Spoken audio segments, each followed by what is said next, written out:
ओम नमः शिवाय। हर हर महादेव। तो आप सभी अपना प्यार, विश्वास और सहयोग यूं ही बनाए रखिए और इस चैनल पर प्रस्तुत होने वाली कथाएं इसी तरह सुनते रहना। कार्तिक का महीना अब समाप्त होने वाला है।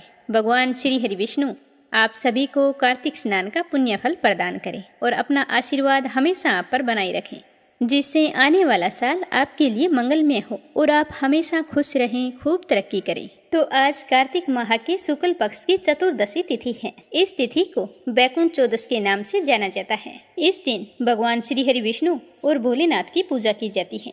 कहा जाता है कि देवशयनी एकादशी के दिन भगवान श्री हरि विष्णु भोले शंकर को कार्यभार संभलाकर योग निद्रा में चले जाते हैं और फिर देव उठनी एकादशी के दिन जागते हैं तो बैकुंठ चौदस के दिन पृथ्वी का कार्यभार फिर से विष्णु जी को सौंप देते हैं। कहा जाता है कि इस पवित्र दिन पर श्री हरि विष्णु और भोलेनाथ की पूजा सच्ची श्रद्धा और विधि विधान से करने पर जातक की सारी मनोकामनाएं पूर्ण होती है। बैकुंठ चौदस के दिन भगवान श्री हरि विष्णु की पूजा करने वाला मनुष्य अपने जीवन के समस्त सुखों का भोग करता हुआ अंत में बैकुंठ धाम को जाता है।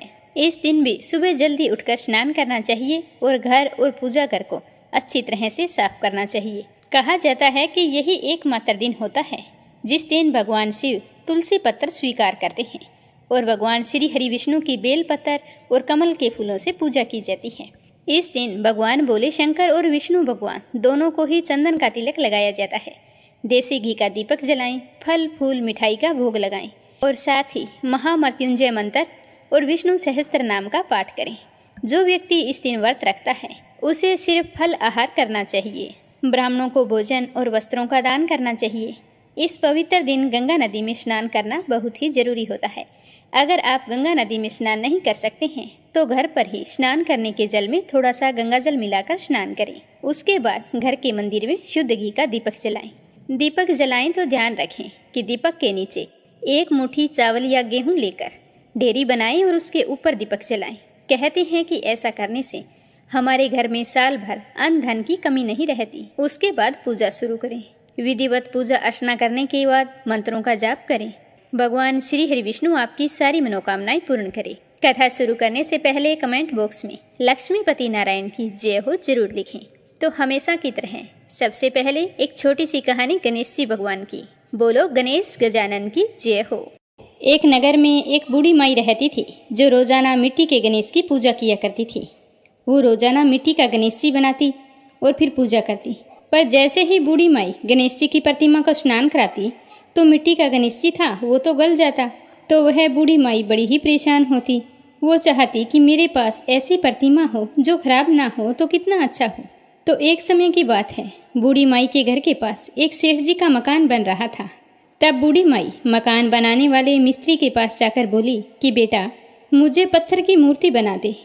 मैं गणेश जी की पूजा करती हूँ, मिट्टी का गणेश जी बनाती हूँ, पानी लगते ही वो तो गल जाता है। तो मैं तो बूढ़ी हो चली हूँ, मुझसे रोजाना गणेश जी बनाया नहीं जाता।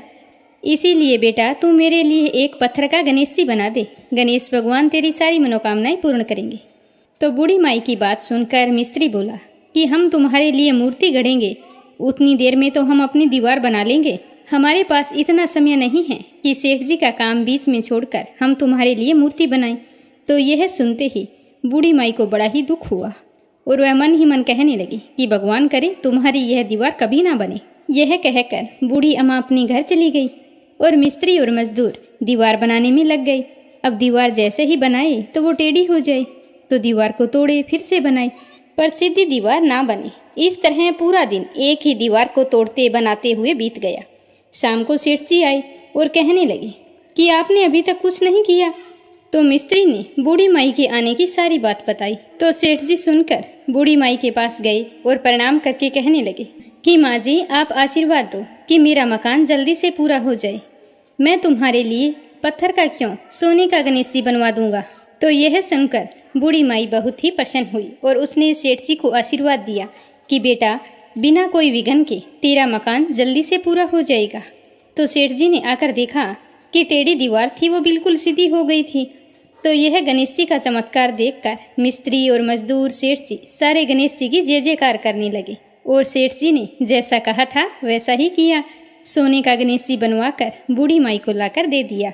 तो यह देखकर बूढ़ी अम्मा बहुत ही प्रसन्न हुई और सेठ जी को ढेरों दुआएं देने लगी। उसी दिन से सेठ जी भी गणेश जी का पक्का भक्त बन गया और रोजाना सबसे पहले उठकर स्नान करता, फिर गणेश जी की पूजा करके ही अन्य कोई काम किया करता था। तो गणेश जी के आशीर्वाद से सेठ जी दिन दुगनी रात चौगुनी तरक्की करने लगा। बोलो गणेश जी भगवान की जय हो। अब अपने सुनेंगे बैकुंठ चौदस पर सुनी जाने वाली कथा।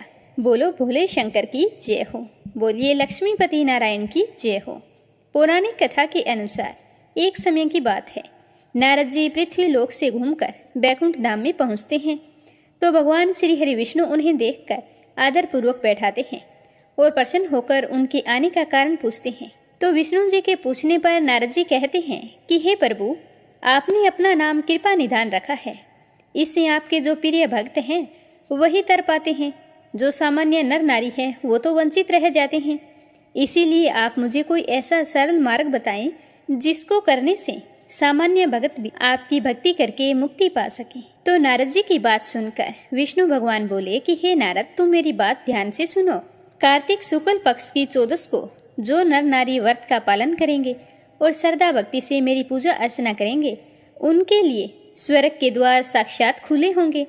इसके बाद विष्णु जी जय विजय को बुलाते हैं और उन्हें कार्तिक चौदस को स्वर्ग के द्वार खुला रखने का आदेश देते हैं। भगवान विष्णु कहते हैं कि इस दिन जो भी भक्त मेरा थोड़ा सा भी नाम लेकर पूजन करेगा वह बैकुंठ धाम को प्राप्त करेगा। बैकुंठ चौदस की दूसरी कथा। पौराणिक कथा के अनुसार एक बार भगवान विष्णु देवादिदेव महादेव का पूजन करने के लिए काशी गए। वहां जाकर मणिकर्णिका घाट पर स्नान करने के बाद में उन्होंने सोचा, मैं भगवान को 1000 स्वर्ण कमल चढ़ाऊंगा। तो इस तरह संकल्प करके वो भगवान का पूजन करने लगे। तो शिवजी ने सोचा कि विष्णु जी की परीक्षा ली जाए, तो उन्होंने 1000 पुष्पों में से एक पुष्प कम कर दिया। जब विष्णु जी पूजा करने के लिए बैठे तो उन्होंने देखा कि एक फूल कम है। तो विष्णु जी उस फूल को ढूंढने लगे, लेकिन वो फूल तो नहीं मिला। तो सोचने लगे कि फूल तो पूरे 1000 थे, अचानक से एक फूल कम कैसे हो गया?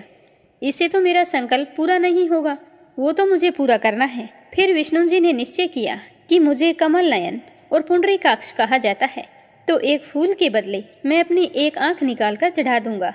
तो इस तरह विचार करके जैसे ही भगवान श्री हरि विष्णु अपनी आंख चढ़ाने के लिए तैयार हुए, तो विष्णु जी की इस आगाध भक्ति से प्रसन्न होकर देवादिदेव महादेव प्रकट होकर बोले कि हे विष्णु, तुम्हारे समान संसार में दूसरा मेरा भक्त कोई नहीं है।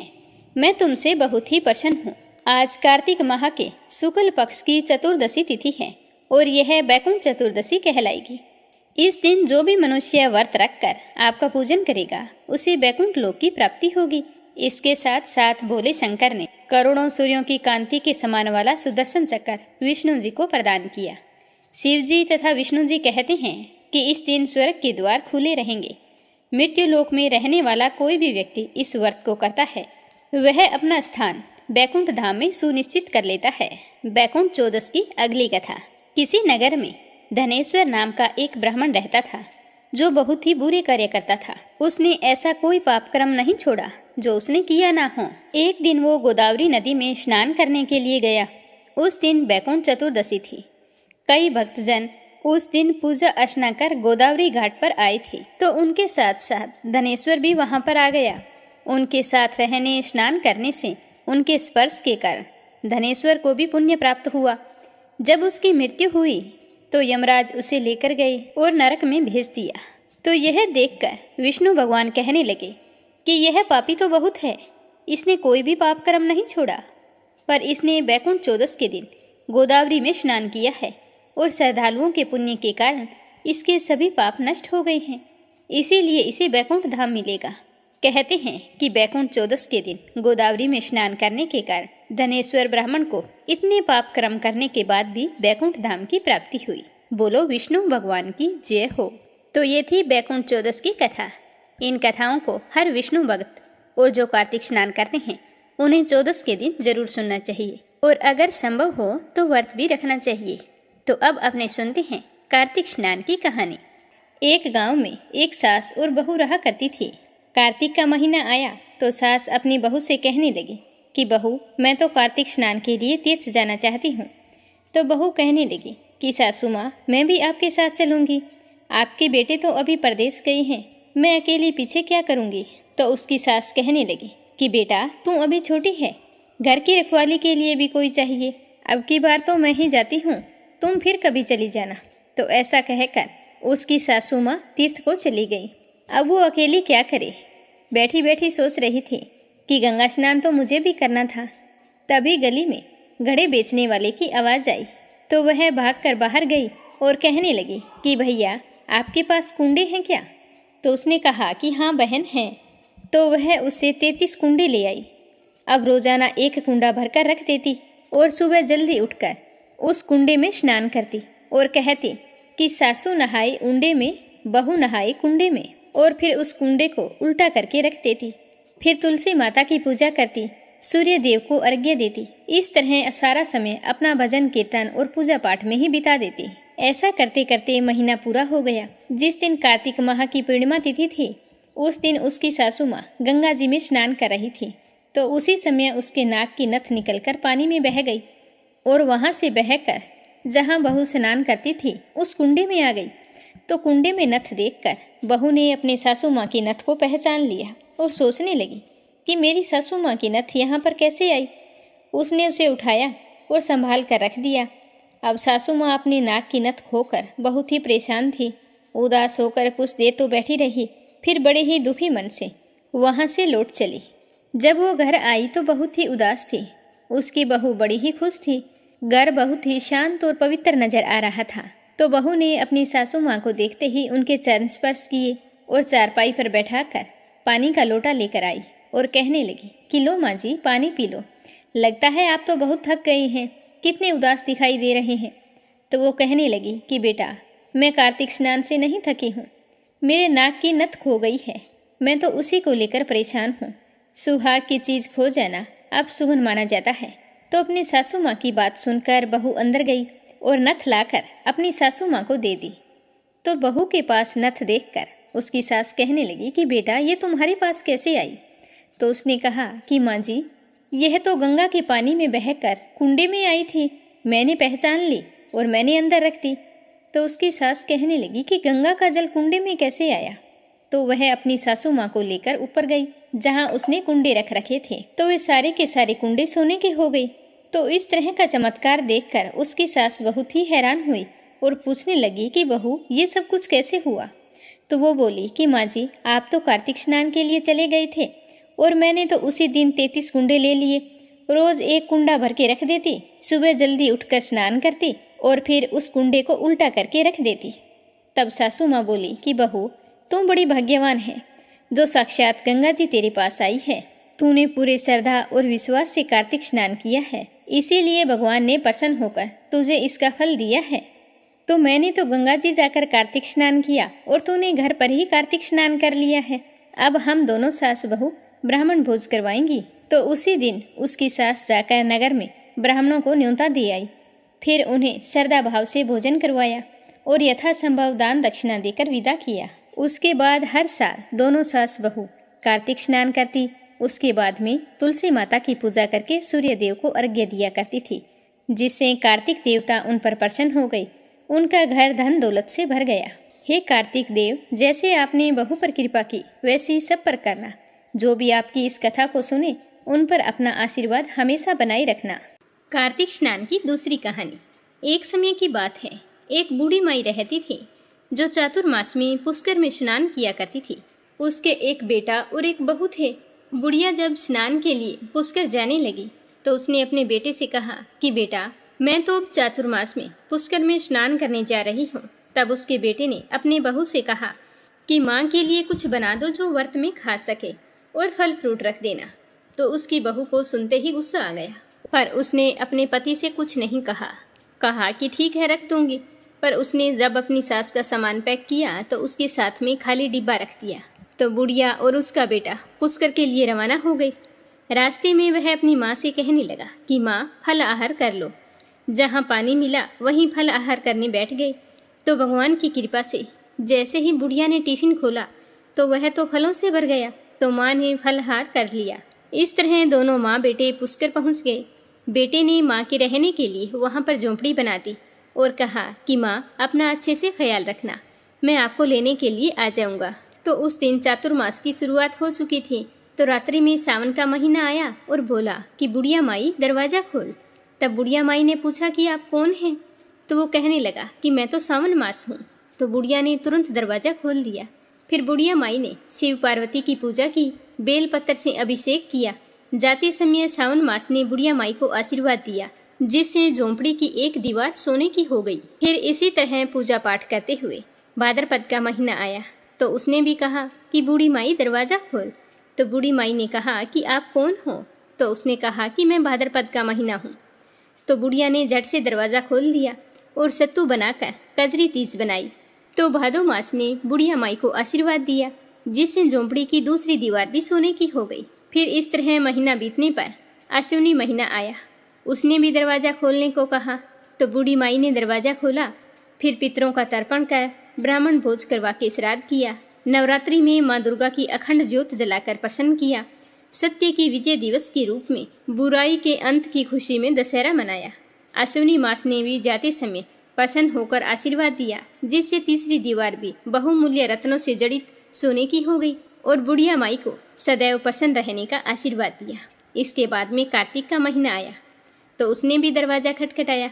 तो बुढ़िया माई ने दरवाज़ा खोला और बहुत ही प्रसन्न मन से कार्तिक स्नान किया, दीप दान करके दिवाली, गोवर्धन पूजा, भैया दूज, गोपाष्टमी, आंवला नवमी मनाई।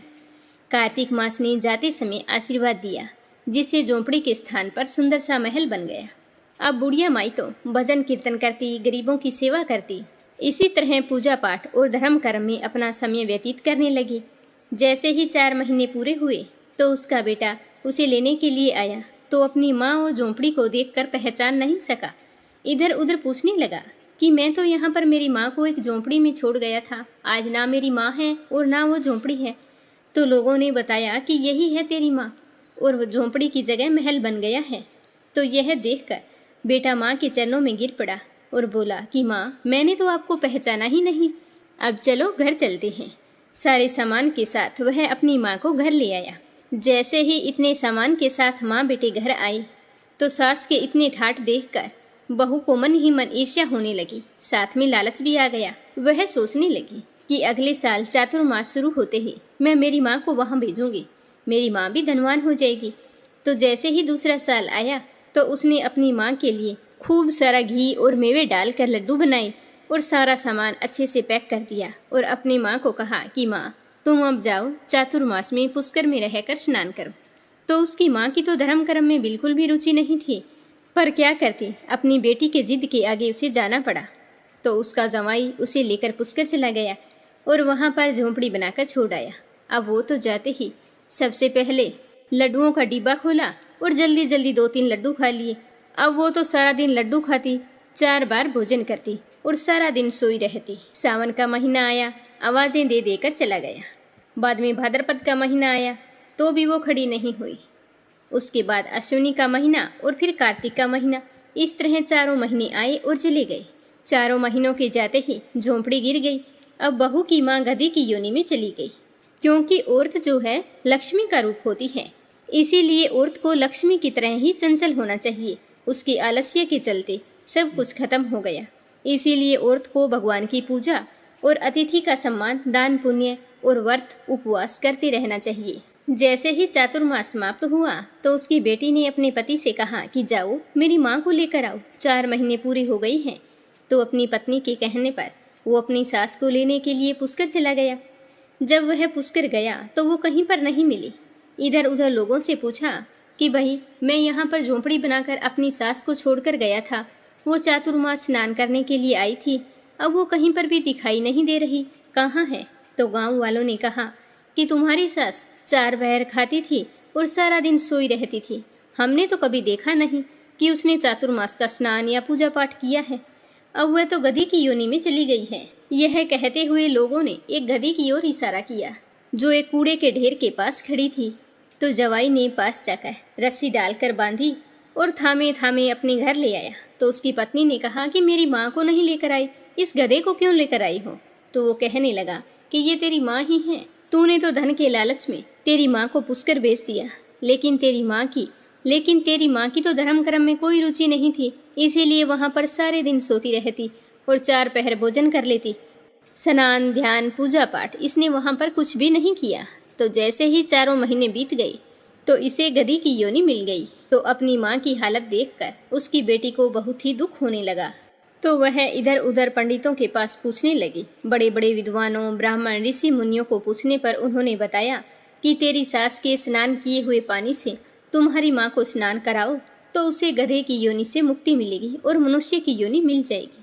तो बहू अपने सास के पास आई और उसके चरणों में गिरकर कहने लगी कि माँ जी, मुझसे गलती हो गई। तो सास कहने लगी कि बेटा ऐसा क्या कर दिया। तो उसने कहा कि माँ, जब आप चातुर्मास स्नान करने के लिए गई थी तो ईर्ष्यावश मैंने आपके साथ खाली डिब्बा रखा था। उसमें फल, आहार, लड्डू वगैरह कुछ नहीं थे और तुम्हारे पास धन देखकर मेरे मन में लालच आ गया। मैंने आपके पास आए धन की कोई कदर नहीं की और मैंने सोचा कि मेरी माँ को पूछकर भेजूंगी और मेरी माँ भी तुम्हारी तरह खूब सारा धन लेकर आएगी। तो तुम्हारी देखा देखी मैंने अपनी माँ को पूछकर भेज दिया। उन्होंने वहाँ जाकर कोई पूजा पाठ, दान धर्म नहीं किया, जिसकी वजह से भगवान नाराज हो गए और उसे गधे की योनि मिल गई। अब पंडितों ने बताया है कि अगर तुम्हारे किए हुए स्नान के पानी से मेरी माँ को स्नान कराऊं तो उसे गधे की योनि से मुक्ति मिल सकती है। हे सासू माँ, आप तो बहुत ही पवित्र और धर्मात्मा हो। आज मेरी आंखें खुल गई, मुझे माफ़ कर दो। अब दूसरे ही दिन से बहू रोजाना अपनी सास के लिए स्नान करने के लिए पानी डालती और जो स्नान करके पानी बचता उससे अपनी माँ को स्नान कराती। पूरे 1 महीने ऐसा करने से उसकी माँ फिर से मनुष्य योनि में आ गई। हे राई दामोदर भगवान, जैसा आपने बुढ़िया माई को दिया वैसा सबको देना। कहानी सुनने वाले को, हुंकारा भरने वाले को, सारे परिवार को देना। और जैसा आपने बहू की माँ को दिया वैसा किसी को ना देना। सबकी धर्म कर्म में रुचि बनाए रखना, सुख सौभाग्य का वास करना, अन्न धन के भंडार भरना। बोलो कार्तिक देवता की जय हो। अगली कहानी अपनी सुनेंगे तारा भोजन की। तारा भोजन कार्तिक माह में किया जाता है। कार्तिक के पूरे महीने निराहार रहकर शाम को जब तारे उदय होते हैं उन्हें देखकर भोजन किया जाता है। और कार्तिक माह के अंतिम दिनों में तारा भोजन का उद्यापन भी किया जाता है। कार्तिक के महीने में तारा भोजन की कथा अवश्य सुननी चाहिए। बोलो विष्णु भगवान की जय हो। किसी नगर में एक साहूकार का परिवार रहता था। उसमें साहूकारनी, उसका बेटा और एक बहू रहती थी। तो उनकी बहू का नियम था कि वो कार्तिक के महीने में तारा भोजन किया करती थी। कार्तिक माह के पहले दिन से ही सुबह सूर्योदय से पहले उठती, फिर स्नान करके विष्णु भगवान की और तुलसी माता की पूजा किया करती थी। उसके बाद कार्तिक स्नान की कथा सुनाया करती थी। तो एक दिन उसने अपनी सास से कहा कि सासू माँ, मेरी कहानी सुन लो। तो उसकी सास कहने लगी कि मुझे तो मेरी पूजा करनी है, तुम ना जाने कौन से नियम धर्म पकड़कर बैठी हो। मुझे तेरी कहानी सुनने के लिए जरा भी समय नहीं है। तो वह अपनी जेठानी के पास गई और कहने लगी कि जेठानी जी, आप मेरी कहानी सुन लीजिए। तो उसकी जेठानी ने मना करते हुए कहा कि तुम तो सुबह सवेरे नहा धोकर बैठ जाती हो, पर मुझे तो अभी खाना बनाना है। तो इस तरह कहते हुए उसने भी मना कर दिया। फिर उसने अपनी देवरानी से कहा, तो देवरानी ने भी बहाना बना दिया कि मेरा बच्चा छोटा है, अभी उठने वाला है, उसे देखना पड़ेगा। अगर मैं कहानी सुनने बैठ गई और वो रोने लगा तो मैं क्या करूँगी। तो यह कहकर देवरानी ने भी बहाना बना लिया। तो फिर वह अपनी ननंद के पास गई और कहने लगी कि ननंद बाईसा, आप तो मेरी कहानी सुन लीजिए, सूर्योदय होने वाला है। तो ननंद बाईसा कहने लगी कि मेरे ससुराल से मुझे बुलावा आया है और मुझे जाने के लिए तैयारी करनी है। तुम तो कहानी लेके बैठ जाओगी, इतना समय मेरे पास नहीं है कि मैं तुम्हारी कहानी सुनती ही रहूं। तो इस तरह सबके मना करने पर वह उदास हो गई और अपने पति के पास जाकर बोली कि आप ही मेरी कहानी सुन लीजिए। तो उसके पति ने कहा कि मुझे तो अभी व्यापार देखना है, कहानी सुनने का समय मेरे पास नहीं है। तो वह बेचारी चुपचाप बैठी रही, सोचने लगी कि आज मैं मेरी कहानी किसे सुनाऊं। तो फिर वह पड़ोसन के पास जाती हैं और कहती हैं कि बहन, तुम मेरे कार्तिक माह की कथा सुन लो। तो उसकी पड़ोसन खुशी से तैयार हो जाती है और कहती है कि बहन रुको, मैं अभी स्नान करके आती हूँ। स्नान करके वो बड़े ही श्रद्धा भाव से प्रेम पूर्वक अपनी पड़ोसन से कहानी सुनती है। सुनकर कहती है कि बहन, कहानियाँ तो बहुत अच्छी हैं, अब से तुम रोजाना मुझे ही सुना दिया करो। तब पूरे महीने वो दोनों कहानियाँ सुनती है और बड़े ही श्रद्धा भाव से भगवान श्री हरि विष्णु और तुलसी माता की पूजा करती है। तो इस तरह बहू ने पूरे कार्तिक मास तारा भोजन किया। तो जैसे ही कार्तिक का महीना पूरा हुआ तो भगवान उससे बहुत ही प्रसन्न हुए और उसके लिए स्वर्ग से विमान भेजा। जैसे ही उनके घर विमान आया तो सबसे पहले सास ने देखा तो वो भागकर विमान के पास गई। तो उसकी बहू कहने लगी, नहीं माँ जी, तुम्हारी पूजा करो, मैं तो ना जाने क्या करती रहती हूँ। तो उसकी सास चुपचाप घर के अंदर आ गई। फिर उसकी जेठानी गई, कहने लगी कि देवरानी जी मुझे भी साथ ले चलो। तो वो कहने लगी, नहीं जेठानी जी, आप मेरे साथ चलेंगे तो भोजन कौन बनाएगा, आपको तो देरी हो रही है, तुम भोजन बनाओ। तो इतने में उसकी देवरानी आ गई, कहने लगी कि जेठानी जी मुझे अपने साथ ले चलो। तो देवरानी की बात सुनकर वो बोली कि तुम अपने बच्चे को संभालो, तुम मेरे साथ चली गई तो तुम्हारे बच्चे का क्या होगा, मैं तो ऐसे ही सुबह ही नहा धोकर बैठ जाती हूँ, मेरे कोई काम तो है नहीं। तो देवरानी भी वापस आ गई। फिर उसकी ननंद आई, वो कहने लगी कि भाभी साहब मुझे ले चलो। तो वो कहने लगी कि तुम्हारे ससुराल से समाचार आ जाएगा तो तुम्हें अपने ससुराल की तैयारी करनी होगी, तो तुम जाओ और अपने ससुराल जाने की तैयारी करो। तभी उसका पति आ जाता है और कहता है कि मुझे तो साथ लेकर चलोगी। तो वो बोली, नहीं, मैं तुम्हें साथ कैसे लेकर जाऊं, तुम्हें अपना व्यापार देखना है, तुम्हारे पास कहाँ समय है। जब तुम लोगों के पास कहानी सुनने के लिए समय नहीं था तो आज मेरे साथ जाने के लिए समय कहाँ से आ गया। तभी उसकी पड़ोसन आ गई और कहने लगी कि बहन मुझे तो ले चलो, मैंने तो तुम्हारी कहानी सुनी है। तो बहू कहने लगी कि हाँ बहन तुम चलो, क्योंकि एक तुम ही हो जिसने पूरे कार्तिक के महीने मेरी कहानी सुनी है। तो दोनों विमान में बैठकर स्वर्ग जाने लगी।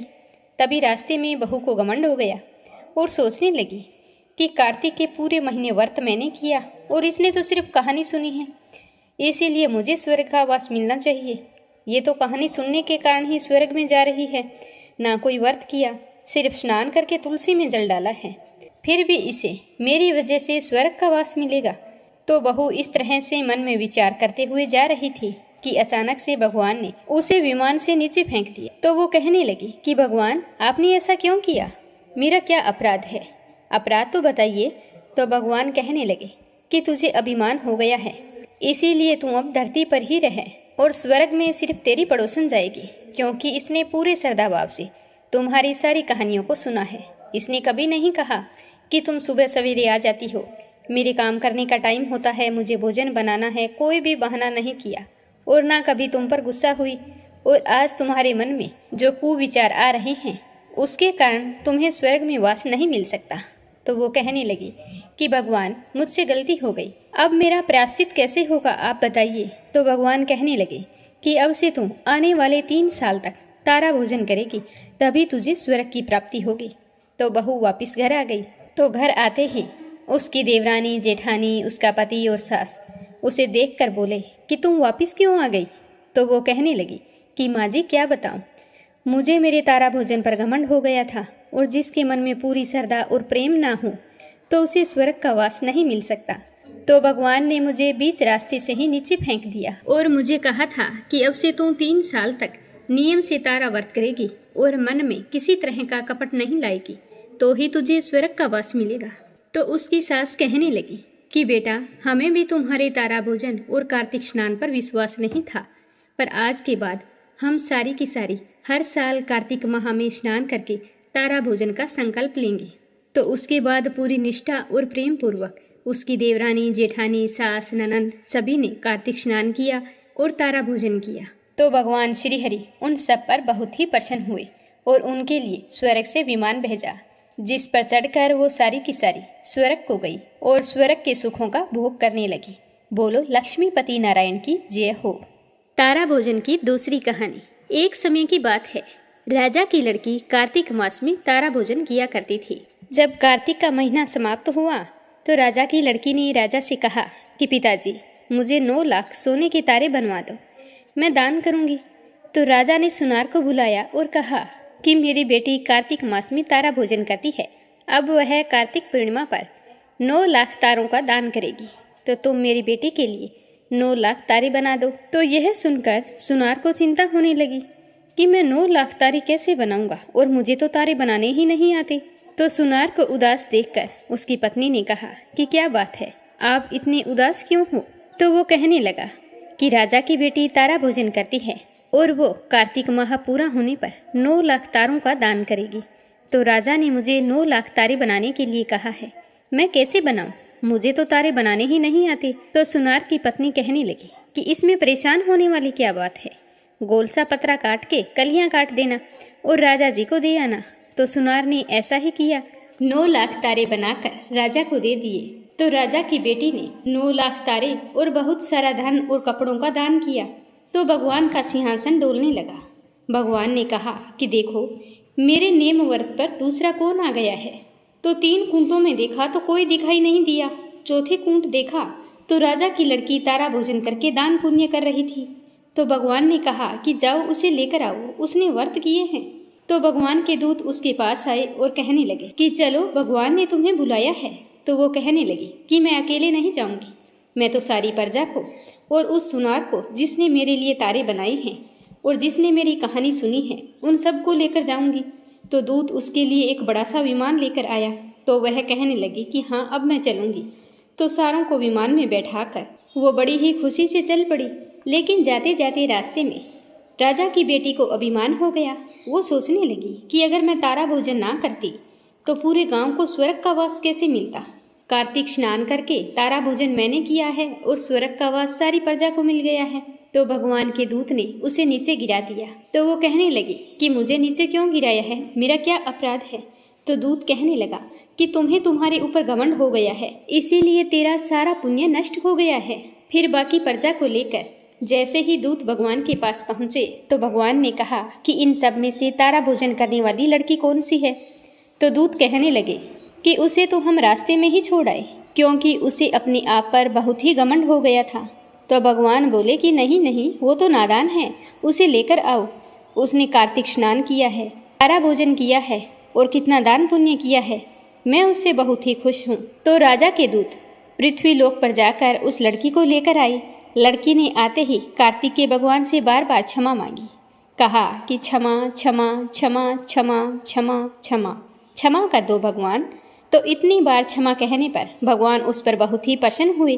कार्तिक मास में तारा भोजन करने के पुण्य से राजा की लड़की को भगवान श्री हरि विष्णु के चरणों में स्थान प्राप्त हुआ। पूर्व काल की बात है। सहम पर्वत पर करवीकर में धर्मदत्त नामक विख्यात कोई धर्मज्ञ ब्राह्मण रहा करते थे।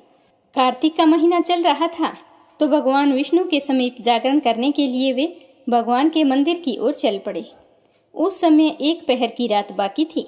भगवान के पूजन की सामग्री साथ लिए हुए जाते समय ब्राह्मण ने मार्ग में देखा कि एक भयंकर राक्षसी आ रही है। उसका शरीर नंगा और मांस रहित था। उसके बड़े बड़े दांत, लपकती हुई जीभ और लाल नेत्र देखकर ब्राह्मण भय से थर्रा उठे। उनका सारा शरीर कांपने लगा। उन्होंने साहस करके पूजा की सामग्री तथा जल से ही उस राक्षसी के ऊपर प्रहार किया। उन्होंने हरि नाम का स्मरण करके तुलसी मिले हुए जल से उसको मार दिया। इसीलिए उसका सारा पातक नष्ट हो गया। उस राक्षसी को अपने पूर्व जन्म के पापों के कारण हुई दुर्दशा का स्मरण हो आया। तो उसने ब्राह्मण देव को दंडवत प्रणाम करके इस प्रकार कहा कि हे ब्राह्मण, मैं पूर्व जन्म के कर्मों के फल से इस दशा को पहुंची हूँ। अब मुझे किस प्रकार उत्तम गति प्राप्त होगी। धर्मदत्त ने उसे इस प्रकार प्रणाम करते हुए देखकर हैरान होते हुए पूछा कि किस कर्म के फल से तुम इस दशा तक पहुंची हो, कहाँ की रहने वाली हो, तुम्हारा नाम क्या है और आचार और व्यवहार कैसा है, ये सारी बात मुझे बताओ। तो उस राक्षसी ने कहा कि मेरा नाम कलहा था। कलहा बोली कि हे ब्राह्मण, मेरे पूर्व जन्म की बात है। सौराष्ट्र नगर में भिक्षु नामक एक ब्राह्मण रहते थे। मैं उन्हीं की पत्नी थी। मेरा नाम कलहा था और मैं बड़े ही क्रूर स्वभाव वाली स्त्री थी। मैंने वचन से कभी भी अपने पति का भला नहीं किया, कभी भी उन्हें मीठा भोजन नहीं परोसा, सदा अपने स्वामी को धोखा देती रही। मुझे कलह बहुत ही प्रिय था। मैं हमेशा लड़ाई झगड़ा करती रहती थी। मेरा इस तरह का स्वभाव होने के कारण मेरे पति का मन मुझसे हमेशा ही उखड़ा हुआ रहता था। उन्होंने मुझसे परेशान होकर दूसरी स्त्री से विवाह करने का निश्चय किया। तो जब मुझे इस बात का पता चला तो मैंने जहर खाकर अपने प्राण त्याग दिए। फिर यमराज के दूत आए और मुझे बांधकर पीटते हुए यमलोक में ले गए। वहाँ यमराज ने मुझे देखकर चित्रगुप्त से पूछा कि चित्रगुप्त, देखो तो सही इसने कैसा कर्म किया है। जैसा इसका कर्म हो उसी के अनुसार यह शुभ या अशुभ को प्राप्त करे। तो चित्रगुप्त ने कहा कि इसका किया हुआ कोई भी शुभ कार्य नहीं है। यह स्वयं मिठाइयाँ उड़ाती थी और अपने स्वामी को उसमें से कुछ भी खाने के लिए नहीं देती थी। इसने सदा अपने स्वामी से द्वेष किया है, इसीलिए यह चमगादुरी होकर रहे और इसकी प्रवृत्ति कलह करने की थी, इसीलिए यह विष्टाभोजी सुकरी की योनि में रहे। जिस बर्तन में भोजन बनाया जाता है उसी में यह सदा अकेली ही खाया करती थी, तो उसके दोष से यह अपनी ही संतान का भक्षण करने वाली बिल्ली हो। इसने अपने पति को निमित्त बनाकर आत्मघात किया है, इसीलिए यह अत्यंत निंदनीय स्त्री प्रेत के शरीर में कुछ काल तक अकेली ही रहे। इसे यमदूतों द्वारा निर्जल प्रदेश में भेज देना चाहिए, वहां दीर्घ काल तक यह प्रेत के शरीर में निवास करे। उसके बाद यह पापिन अपनी बची हुई 3 योनियों का भी उपभोग करेगी। इस तरह कलह बताने लगी कि हे ब्राह्मण, मैं वही पापिन कलह हूँ। इस प्रेत के शरीर में आए हुए मुझे 500 से भी अधिक वर्ष बीत गए हैं। मैं सदैव भूख प्यास से पीड़ित रहा करती हूँ। एक बनिए के शरीर में प्रवेश करके मैं इस दक्षिण देश में कृष्णा और वेणी के संगम तक आई हूँ। ज्यों ही संगम तट पर पहुँचे त्यों ही भगवान शिव और विष्णु के पार्षदों ने मुझे बलपूर्वक बनिए के शरीर से दूर भगा दिया। तब से मैं भूख का कष्ट सहन करती हुई इधर उधर घूम रही हूँ और आज आपके ऊपर मेरी दृष्टि पड़ गई। आपके हाथ में जो तुलसी मिला हुआ जल था उसका संसर्ग पाकर मेरे सारे पाप नष्ट हो गए हैं। हे द्विज श्रेष्ठ, अब आप ही कोई उपाय बताइए। मेरे इस शरीर से भविष्य में होने वाली भयंकर 3 योनियों से मुझे किस प्रकार मुक्ति मिलेगी। कलह का यह वचन सुनकर धर्मदत्त उसके पिछले कर्मों और वर्तमान अवस्था को देखकर बहुत ही दुखी हुआ। तो उसकी बात सुनकर ब्राह्मण काफी देर तक सोच विचार करता रहा और फिर कलह से कहा, तीर्थ में दान और व्रत आदि सत्कर्म करने से मनुष्य के पाप नष्ट हो जाते हैं, परंतु तुम तो प्रेत के शरीर में हैं, अतः उन कर्मों को करने की अधिकारिणी नहीं है। इसीलिए मैंने जन्म से लेकर अब तक जो कार्तिक का व्रत किया है उसके पुण्य का आधा हिस्सा मैं तुम्हें दे देता हूँ, तुम उसी से सदगति को प्राप्त हो जाएगी। इस प्रकार कहकर धर्मदत्त ने द्वादक्षर मंत्र उसको सुनाते हुए तुलसी मिले हुए जल से ज्यों ही उसका अभिषेक किया तो वह तुरंत ही प्रेत योनि से मुक्त होकर प्रज्वलित अग्नि शिखा के समान तेजस्विनी और बहुत ही सुंदर रूप धारण करके लक्ष्मी के समान लगने लगी। तो यह सब पाकर वह भूमि पर दंड की भांति गिरकर ब्राह्मण देवता को प्रणाम करके हर्षित होकर गदगद वाणी में कहने लगी कि हे द्विज श्रेष्ठ, आपके प्रसाद से आज मैं इस नरक से मुक्त हो गई हूँ। मैं तो पाप के समुद्र में डूब रही थी और आप मेरे लिए नौका के समान हो गए हैं। वह इस प्रकार ब्राह्मण से कह रही थी कि आकाश से एक दिव्य विमान उतरता हुआ दिखाई दिया।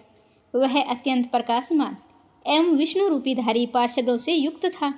विमान के द्वार पर खड़े हुए पुण्यशील और सुशील ने उस देवी को उठाकर श्रेष्ठ विमान पर बिठा दिया। तब धर्मदत्त ने बड़े आश्चर्य के साथ उस विमान को देखा और विष्णु रूपधारी पार्षदों को देखकर साष्टांग प्रणाम किया। पुण्यशील और सुशील ने प्रणाम करने वाले ब्राह्मण को उठाया और उसकी सराहना करते हुए कहा कि हे द्विज श्रेष्ठ, तुम्हें साधुवाद है, क्योंकि तुम हमेशा भगवान विष्णु के भजन में तत्पर रहते हो, दीनों पर दया करते हो, सर्वज्ञ हो तथा भगवान विष्णु के व्रत का पालन करते हो। तुमने बचपन से लेकर आज तक जो कार्तिक व्रत का अनुष्ठान किया है उसके आधे भाग का दान देने से तुम्हें दुगुना पुण्य प्राप्त हुआ है और सैकड़ों जन्मों के पाप नष्ट हो गए हैं। अब यह बैकुंठ धाम में ले जाई जा रही है। तुम भी इस जन्म के अंत में अपनी दोनों स्त्रियों के साथ भगवान विष्णु के बैकुंठ धाम में जाओगे और मुक्ति प्राप्त करोगे।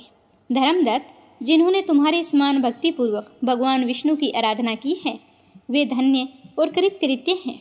इस संसार में उन्हीं का जन्म सफल होता है। भली भांति आराधना करने पर भगवान विष्णु देहधारी प्राणियों को क्या नहीं देते। उन्होंने ही उत्तानपाद के पुत्र को पूर्व काल में ध्रुव पद पर स्थापित किया था। उनके नामों का स्मरण मात्र करने से ही समस्त जीव को सद्गति प्राप्त होती है। पूर्व काल में ग्रहग्रस्त गजराज उन्हीं के नाम का स्मरण करने से मुक्त हुआ था। तुमने जन्म से लेकर जो आज भगवान विष्णु को संतुष्ट करने वाले कार्तिक व्रत का अनुष्ठान किया है उससे बढ़कर ना तो कोई यज्ञ है, ना दान है और ना ही कोई तीर्थ है। हे ब्राह्मण, तुम धन्य हो, क्योंकि तुमने जगत गुरु भगवान विष्णु को प्रसन्न करने वाला कार्तिक व्रत किया है, जिसके आधे भाग के फल को पाकर यह स्त्री हमारे साथ भगवान के लोक में जा रही है। इस प्रकार विष्णु पार्षदों के वचन सुनकर धर्मदत्त ने कहा कि प्राय सभी मनुष्य भक्तों का कष्ट दूर करने वाले श्री विष्णु की यज्ञ, दान, व्रत, तीर्थ सेवन तथा तपस्याओं के द्वारा विधि पूर्वक आराधना करते हैं। उन समस्त साधनों में ऐसा कौन सा साधन है जो भगवान विष्णु की प्रसन्नता को बढ़ाने वाला तथा उनके सामीप्य की प्राप्ति कराने वाला है। दोनों पार्षद अपने पूर्व जन्म की कथा कहने लगे कि हे द्विज श्रेष्ठ, आपका प्रश्न बड़ा ही श्रेष्ठ है। आज हम आपको भगवान विष्णु को शीघ्र प्रसन्न करने वाला उपाय बताते हैं। हम इतिहास सहित प्राचीन वृत्तांत सुनाते हैं, सावधानी से सुनना। हे ब्राह्मण, पहले कांचीपुरी में चोल नाम का एक चक्रवर्ती राजा हुआ करता था। उन्हीं के नाम पर उनके अधीन रहने वाले सभी देश चोल नाम से विख्यात हुए। राजा चोल जब इस भूमंडल का शासन करते थे, उस समय उनके राज्य में कोई भी मनुष्य दरिद्र, दुखी, पाप में मन लगाने वाला अथवा रोगी व्यक्ति नहीं था। एक समय की बात है, राजा चोल अनंत शयन नामक तीर्थ में गए, जहाँ जगदीश्वर भगवान विष्णु ने योग निद्रा का आश्रय लेकर शयन किया। वहाँ भगवान विष्णु के दिव्य विग्रह की राजा ने विधि पूर्वक पूजा की। दिव्य मणि, मुक्ता फल तथा सोने के बने हुए सुंदर पुष्पों से पूजन करके साष्टांग प्रणाम किया। प्रणाम करके ज्यों ही बैठे, उसी समय उनकी दृष्टि भगवान के पास आते हुए एक ब्राह्मण पर पड़ी, जो उन्हीं की कांची नगरी के निवासी थे। उनका नाम विष्णुदास था। उन्होंने भगवान की पूजा के लिए अपने हाथ में तुलसी दल और जल ले रखा था। निकट आने पर उन ब्राह्मण ने विष्णु सूक्त का पाठ करते हुए देवादिदेव भगवान को स्नान कराया और तुलसी की मंजरी तथा पत्तों से उनकी विधिवत पूजा की। राजा चोल ने जो पहले रत्नों से भगवान की पूजा की थी, वह सब तुलसी पूजा से ढक गई। यह देखकर राजा कुपित होकर बोले कि हे विष्णुदास, मैंने मणियों तथा सोने से भगवान की पूजा की थी, वो कितनी शोभा पा रही थी, और तुमने आकर तुलसी दल चढ़ाकर उन सबको नीचे ही दबा दिया है। बताओ आपने ऐसा क्यों किया? मुझे तो ऐसा जान पड़ता है कि तुम दरिद्र और गंवार हो। तुम्हें पता नहीं है कि भगवान विष्णु की भक्ति कैसे की जाती है। तो राजा की बात सुनकर द्विज श्रेष्ठ विष्णुदास ने कहा कि हे राजन, आपको भक्ति का कुछ भी पता नहीं है, केवल राजलक्ष्मी के कारण आप घमंड कर रहे हैं। बताइए, आज से पहले आपने कितने वैष्णव व्रतों का पालन किया है? तब नरप श्रेष्ठ राजा चोल ने हंसते हुए कहा कि तुम तो दरिद्र और निर्धन हो। तुम्हारी भगवान विष्णु में भक्ति ही कितनी है? तुमने भगवान विष्णु को संतुष्ट करने वाला कोई यज्ञ या दान कभी किया है? क्या कभी इससे पहले तुमने देव मंदिर बनवाया है? अगर फिर भी तुम्हें अपनी भक्ति पर इतना गर्व है, तो ये सभी ब्राह्मण ध्यान से मेरी बात सुने और बताएं कि भगवान श्री हरि विष्णु के दर्शन पहले मैं करता हूँ या ये ब्राह्मण करता है। इस बात को आप सब लोग देखें, फिर हम दोनों में से किसकी भक्ति कैसी है, यह सब लोग स्वतः ही जान लेंगे। ऐसा कहकर राजा अपने राजभवन को चले गए। वहाँ उन्होंने महर्षि मृदुल को आचार्य बनाकर वैष्णव यज्ञ प्रारंभ कर दिया। उधर सदैव भगवान विष्णु को प्रसन्न करने वाले शास्त्रोक्त नियमों में तत्पर विष्णुदास भी व्रत का पालन करते हुए वहीं भगवान विष्णु के मंदिर में ही टिक गए।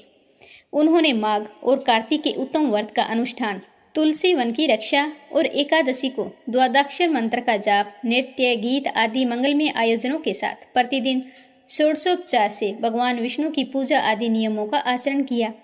वे प्रतिदिन चलते फिरते और सोते हर समय भगवान विष्णु का ही स्मरण किया करते थे।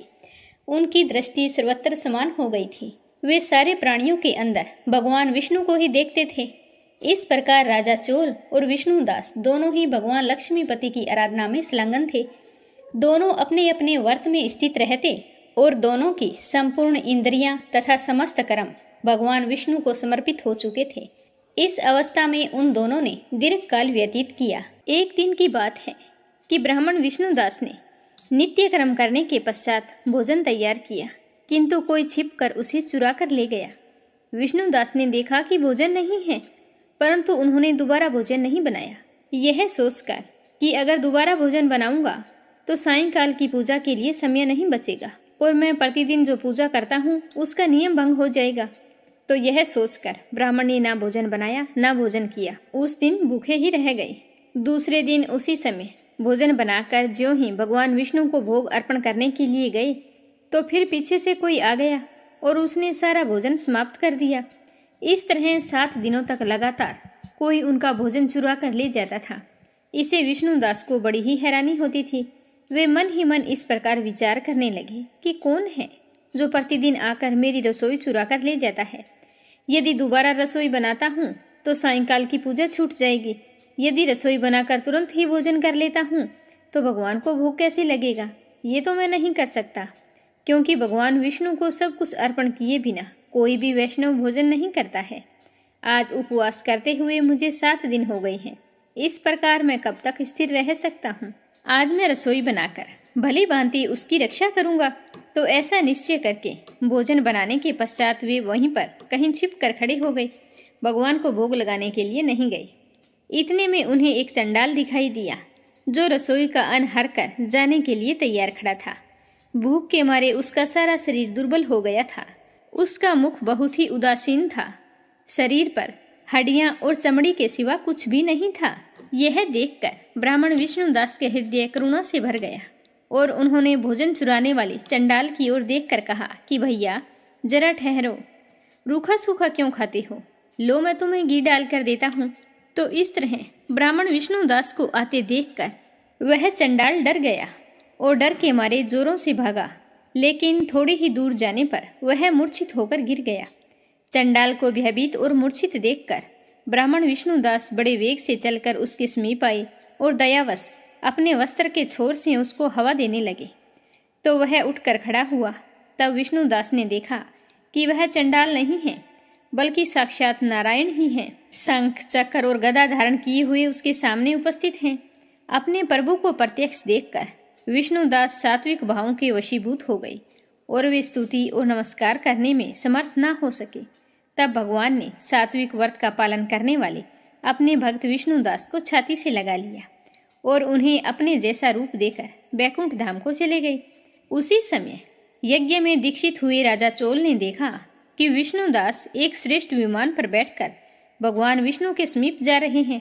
तो विष्णुदास को बैकुंठ धाम में जाते देखकर राजा ने शीघ्र ही अपने गुरु महर्षि मुर्दुल को बुलाया और इस प्रकार कहना शुरू किया कि जिसके साथ स्पर्धा करके मैंने इस यज्ञ दान आदि कर्म का अनुष्ठान किया है, वह ब्राह्मण आज भगवान विष्णु का रूप धारण करके मुझसे पहले बैकुंठ धाम को जा रहा है।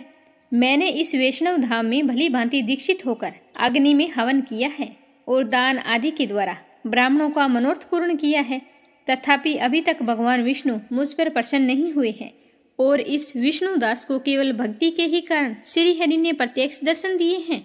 अतः जान पड़ता है कि भगवान विष्णु केवल दान और यज्ञों से प्रसन्न नहीं होते हैं। उन प्रभु का दर्शन कराने में भक्ति ही प्रधान कारण है। दोनों पार्षदों ने कहा कि इस प्रकार कहकर राजा अपने भांजे को राज सिंहासन पर अभिषिक्त कर दिया और वे बचपन से ही यज्ञ की दीक्षा लेकर उसी में संलग्न रहते थे, इसीलिए उन्हें कोई पुत्र नहीं हुआ था। यही कारण है कि उस देश में अब तक भांजे ही राज्य के उत्तराधिकारी होते हैं। भांजे को राज्य देकर राजा यज्ञशाला में गए और यज्ञ कुंड के सामने खड़े होकर भगवान विष्णु को संबोधित करते हुए 3 बार इस तरह से बोले कि भगवान विष्णु, आप मुझे मन, वाणी, शरीर और क्रिया द्वारा होने वाली अविचल भक्ति प्रदान कीजिए। इस प्रकार 3 बार बोले और सबके देखते देखते अग्निकुंड में कूद पड़े। बस उसी क्षण भक्त वत्सल भगवान विष्णु अग्निकुंड में प्रकट हो गए और उन्होंने राजा को छाती से लगाकर एक श्रेष्ठ विमान में बिठाया और उन्हें अपने साथ लेकर बैकुंठ धाम को प्रस्थान किया। नारद जी कहने लगे कि हे राजन, जो ब्राह्मण विष्णुदास था वो तो पुण्यशील नाम से प्रसिद्ध भगवान के पार्षद बने और जो राजा चोल थे उनका नाम सुशील हुआ। इन दोनों को अपने ही समान रूप देकर भगवान लक्ष्मीपति ने इन्हें अपना द्वारपाल बना लिया। तुलसी माता की कहानी। बोलो तुलसी माता की जय हो। कार्तिक का महीना था। गांव की सारी औरतें तुलसी जी को जल सींचने जाया करती थी, तो उनके साथ एक बूढ़ी औरत भी जाती थी। जब वो गांव की औरतें जल सींचती तो बूढ़ी औरत वहाँ पर बैठी रहती। जब वो सारी की सारी जल सींच कर घर आ जाती तो बूढ़ी माई खड़ी होकर तुलसी माता से कहती कि हे तुलसी माता, सत की दाता, मैं बिड़ला सींचती हूँ तेरा, तू करना निधार मेरा। हे तुलसी माता, मुझे बहू दे, पीताम्बर की धोती दे, मीठा मीठा घास दे, बैकुंठा का बास दे, चटक की चाल दे, पटक की मोत दे, चंदन का सा काट दे, रानी का सा राज दे, दाल भात का भोजन दे, 11 की मोत दे, कृष्ण जी का कांधा दे। तो जब यह तुलसी माता सुनती तो सोचती कि इसे सब कुछ दे दूंगी, लेकिन भगवान श्री कृष्ण का कांधा कहाँ से दूंगी। तो इस तरह सोचते सोचते तुलसी माता तो सूखने लगी। एक दिन भगवान ने पूछा कि तुलसी, तुम सूख क्यों रही हो। तो तुलसी माता कहने लगी कि एक बुढ़िया रोज यहाँ पर आती है और मुझे कहती है कि हे तुलसी माता, सतगी ताता, मैं बिरला सिंचा तेरा, तू कर निधार मेरा। मुझे बहू दे, पीताम्बर की धोती दे, मीठा मीठा घास दे, बैकुंठा में बास दे, चटक की चाल दे, पटक की मोत दे, चंदन का काठ दे, रानी सा राज दे, दाल भात का भोजन दे, 11 की मोत दे, कृष्ण जी का कांधा दे। तब आप ही मुझे बताओ कि मैं उसे सब कुछ दे दूंगी, लेकिन कृष्ण का कांधा कहाँ से लाऊंगी। तो तुलसी की बात सुनकर भगवान कहने लगे कि वो चिंता तुम छोड़ दो, तुम हरी भरी हो जाओ, जब वो मरेगी तो मैं अपने आप कांधा देने आ जाऊंगा। तो यह सुनकर तुलसी माता बहुत ही खुश हुई और फिर से हरी भरी हो गई। कुछ समय बाद एकादशी के दिन बुढ़िया मर गई तो गांव के सारे लोग इकट्ठे हो गए। जब बुढ़िया माई को ले जाने लगे तो वह किसी से भी उठाई नहीं जा रही थी। गांव वाले कहने लगे कि यह तो बड़े नियम धर्म वाली थी, कभी भी किसी का इसने बुरा नहीं किया, तो आज ना जाने कौन से पाप कर्म आड़े आ रहे हैं जो ये किसी से भी उठाई नहीं जा रही। अब इसका अंतिम संस्कार कैसे करेंगे। इसी तरह सोच रहे थे कि तभी एक 12 बरस का बालक वहां आया। वो कहने लगा कि मुझे इस बुढ़िया के कान में कुछ कहना है, तो ये बुढ़िया माई हल्की हो जाएगी। तो उस बालक की बात सुनकर गांव वाले कहने लगे कि बेटा, यह बुढ़िया माई मर चुकी है, अब इसके कान में कहने से कोई फायदा नहीं है। तो वह बालक बोला कि मुझे एक बार इसके कान में कहने की इजाज़त दें। तभी वहाँ पर एक बुजुर्ग आदमी बैठा था। वो कहने लगा कि इस बच्चे को भी मन के निकाल लेने दो, बच्चों में भगवान होता है। तो वह बालक बुढ़िया माई के पास पहुँचा और जाकर कान में कहने लगा कि बुढ़िया माई, मन के निकाल ले, पीताम्बर की धोती ले, मीठा मीठा घास ले, बैकुंठा का बास ले, चटक की चाल ले, पटक की मोत ले, कृष्ण जी का कांधा ले। तो यह सुनते ही बुढ़िया माई हल्की हो गई। तो गांव वालों ने और श्री कृष्ण भगवान ने बुढ़िया माई को कांधा दिया। इस प्रकार तुलसी माता की पूजा करने से बुढ़िया माई को मुक्ति मिल गई। हे तुलसी माता, सतगी दाता, जो भी आपकी पूजा श्रद्धा भाव से करे उसके सारे मनोरथ पूर्ण करना। जैसे आपने बुढ़िया माई को मुक्ति दी, उसी तरह जो भी आपकी पूजा करे वह अपने जीवन के सारे सुखों का भोग करता हुआ अंत में बैकुंठ धाम को प्राप्त हो, ऐसा आशीर्वाद देना। बोलो तुलसी माता की जय हो। लप्सी और तपसी की कहानी। बोलो लप्सी तपसी की जय हो। प्राचीन समय की बात है, एक गांव में लप्सी और तपसी नाम के 2 भाई रहा करते थे। तपसी हमेशा भगवान की सेवा में लीन रहता था, लेकिन लप्सी हमेशा सवा सेर लापसी बनाता, भगवान को भोग लगाकर फिर स्वयं भोजन कर लेता। दोनों भाइयों का यही नियम था। एक दिन दोनों भाइयों में बहस छिड़ गई कि कौन बड़ा है। तो लप्सी कहने लगा कि मैं बड़ा हूँ, क्योंकि मैं तो लापसी बनाकर भगवान को रोजाना भोग लगाता हूँ, मैं कभी भी भगवान को भूखा नहीं रहने देता। तो तपसी कहने लगा कि मैं बड़ा हूँ, क्योंकि मैं सारा दिन भगवान की तपस्या करता हूँ। तो इस तरह करते करते दोनों जोर जोर से लड़ने लगे। तभी वहाँ से नारद मुनि गुजर रहे थे। उन दोनों को लड़ते हुए देखा तो उनके पास आए और लड़ने का कारण पूछने लगे। तो तपसी कहने लगा कि हे देव ऋषि, आप ही बताइए कि कौन बड़ा है। मैं कहता हूँ कि मैं बड़ा हूँ। लप्सी इस बात को मानने के लिए तैयार नहीं है, ये कहता है कि मैं बड़ा हूँ। तो दोनों की बात सुनकर नारद मुनि कहने लगे कि मैं इसका फैसला तो कर दूंगा, लेकिन कल करूँगा। कल सुबह जल्दी आऊँगा और आपको बता दूंगा कि तुम दोनों में से कौन बड़ा है। तो अगली सुबह तपसी रोजाना की तरह नहा धोकर पूजा करने के लिए जा रहा था। तो रास्ते में उसे 1.25 करोड़ की एक अंगूठी मिली जो नारद जी ने उसके आगे फेंकी थी।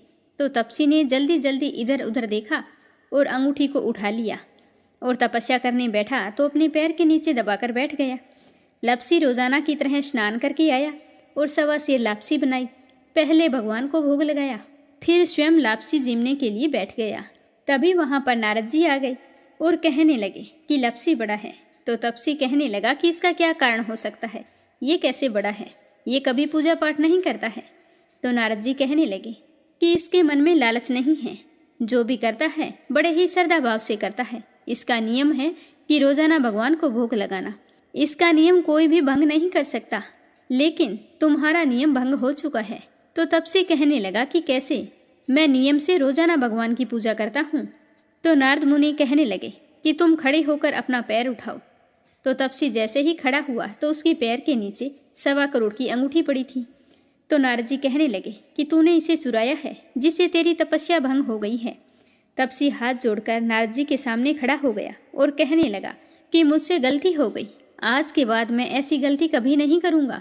मैंने बहुत ही सच्चे मन से पूजा की है। आप ही मुझे बताइए कि मुझे मेरी पूजा का फल कैसे मिल सकता है। मैं आपसे वादा करता हूँ कि आज के बाद मैं कभी चोरी नहीं करूँगा। तो उस तरह उसके दीन वचन सुनकर नारद जी को उस पर दया आ गई और नारद जी कहने लगे कि तेरी तपस्या का फल कार्तिक स्नान करने वाला ही दे सकता है। तो तपसी पूछने लगा कि वो कैसे। तो नारद जी ने बताया कि कार्तिक माह में कार्तिक स्नान करके जो भी सारी कहानियाँ सुनकर तुम्हारी कहानी नहीं सुनेगा, तो उसके कार्तिक स्नान का पुण्य फल उससे छूटकर तुम्हें मिलेगा। अगर कोई दिए से दिया जलाएगा तो उसका पुण्य फल भी तुझे ही मिलेगा। अगर घर की सारी साफ सफाई करके दहलीज की सफाई नहीं करेगा तो उसका पुण्य फल भी तुझे ही मिलेगा। रोटी सारी बना ले लेकिन गाय और कुत्ते की रोटी ना बनाए तो उसका पुण्य फल भी तुझे ही मिलेगा। और घर पर बहन सुवासिनी आने पर उसे सूट साड़ी तीवल जो कुछ भी देते हैं, भेंट स्वरूप अगर कुछ पैसे नहीं देंगे तो उसका पुण्य फल भी तुझे ही मिलेगा। तो इस तरह नारद जी ने तपसी को पुण्य प्राप्ति का मार्ग बताया, जिसे सुनकर तपसी बहुत ही प्रसन्न हुआ और भगवान की पूजा में लीन हो गया। तभी से कहा जाता है कि हर व्रत कथा और कहानी के बाद में लपसी तपसी की कहानी जरूर सुननी चाहिए। इस कहानी को सुने बिना हमें चाहे कार्तिक का महीना हो या वैशाख का महीना हो, हमें उसके स्नान का पुण्य फल नहीं मिलता है। जब कहानी समाप्त हो जाती है तो इस तरह से कहना चाहिए कि लपसी का फल लपसी को मिले, तपसी का फल तपसी को मिले। हमारी कहानी का, हमारे पूजा पाठ और हमारे व्रत का पुण्य फल हमें मिले। बोलो लपसी तपसी की जय हो। तो आज कार्तिक मास की कथा सुनकर आप सबको कैसा लगा, कमेंट करके जरूर बताना।